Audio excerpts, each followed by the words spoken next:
নবীকে সর্বশেষ নবী হিসেবে গ্রহণ করতে হবে, মেনে নিতে হবে। যারা সর্বশেষ নবী, আমাদের নবী, বিশ্ব নবী মুহাম্মদুর রাসূলুল্লাহ সাল্লাল্লাহু আলাইহি ওয়াসাল্লামকে শেষ নবী মানবে না, সে মুমিন হতে পারে না, মুসলমান হতে পারে না, সে জিন্দা কাফের কাফের কাফের। কথায় ঠিক কিনা?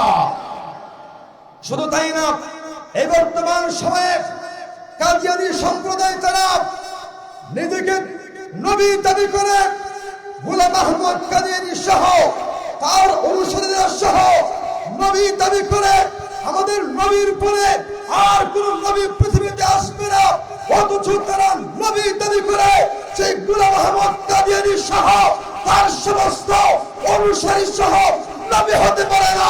তাজা শয়তান, তাজা শয়তান। কথা বলে ঠিক কিনা? যারা তাদেরকে নবী মানবে তারাও কাফের, ওই কাদিয়ানী কাফের। যারা তাদেরকে কাফের বলবে না তারাও কাফের, তারাও কাফের, তাতে কোনো সন্দেহ নাই। কথা বলুন ঠিক কিনা?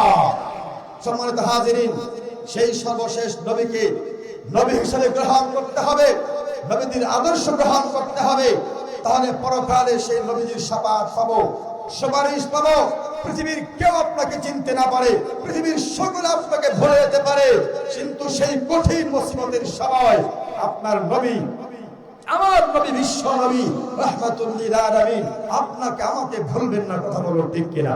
সম্মানিত হাজিরিন, যেটা বলতেছিলাম, আমাদের নবী ছাড়া সমস্ত নবীরা পর্যন্ত ইয়া নাফসি নাফসি করতে থাকবে।